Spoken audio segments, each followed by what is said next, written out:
명태조 주원장 이래 300년간 이어져온 명나라는 4대 100년에 걸친 뻘짓거리로 인해 무너지기 직전이었고, 이 망해가는 나라를 물려받은 불행한 사나이가 바로 주유검, 훗날 숭정제라 불리는 황제였죠.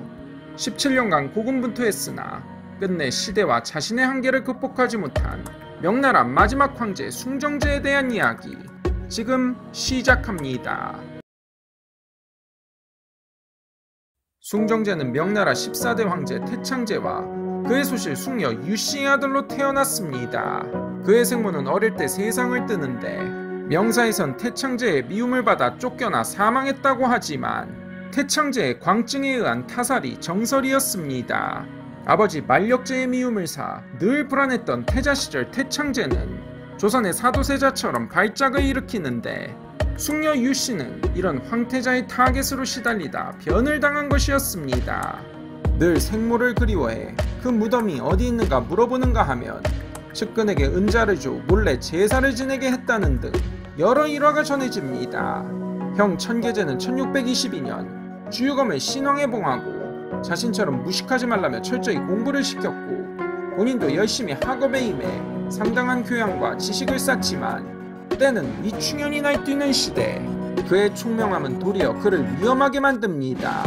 간신히 후계가 없는 천계제의 뒤를 잇지만 즉위 초부터 수라상의 음식조차 안심할 수 없었고, 위충현의 눈치를 살피며 차근차근 그 주변 측근들을 제압해서 위충현 제거에 성공하고도 그 뒤 2년에 걸친 엄당에 대한 숙청이 계속됩니다. 이런 불안정한 성장기와 재위 초반은 신하에 대한 불신과 심리적 불안을 가져오고 그의 의심증과 조급증에 큰 영향을 미친 걸로 추정됩니다. 숭정은 4대 암군과 달리 늘 부지런하고 검소했으니 그 정도가 가히 명태조 주원장 못지 않았습니다. 상소문을 보고 신하들 접견하느라 이틀을 꼬박 밤을 새고 그 와중에도 경연에 빠짐없이 참여하고 검소한 생활을 추구하니 취미생활에 빠진 형이나 귀차니스트인 하라비에 비하면 성군의 기질을 가졌습니다.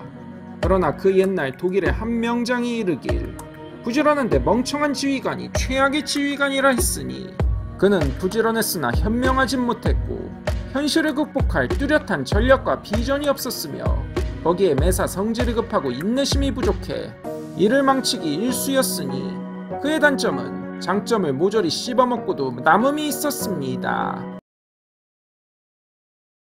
동북에선 산해간 너머의 청나라가 베이징을 압박하고 이를 막고자 막대한 군비를 충당하려 과세를 하니 백성들은 그야말로 피를 토할 지경이었고, 더구나 17세기의 극심한 소빙기 영향으로 자연재해가 극심해 특히 섬서의 백성들은 굶주리다 돌을 캐먹고 사망할 정도로 심각했습니다.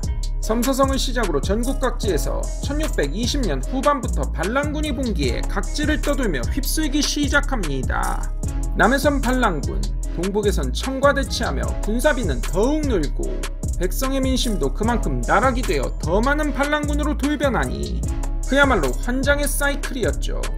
그런 상황에서 숭정제는 엄청난 금액의 내탕금을 부여잡으며 한 푼도 국방비에 보태지 않고, 한편으로 이 모든 사태가 다 니들이 무능한 탓이라며 신료들을 갈궈댑니다.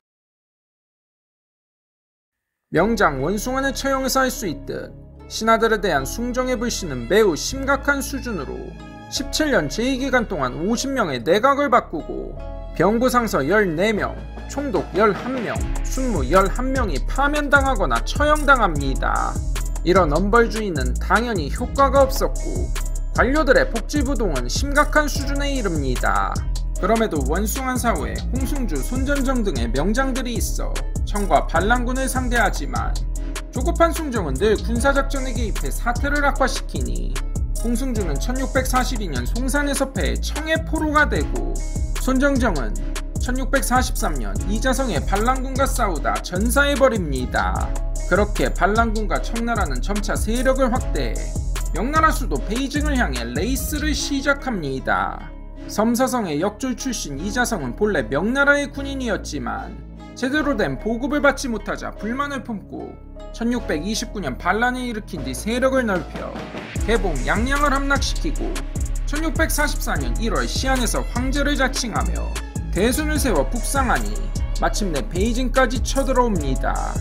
그리고 결국 숭정 17년인 1644년 4월 25일 명나라 최후의 날에 숭정은 그 생을 마감합니다.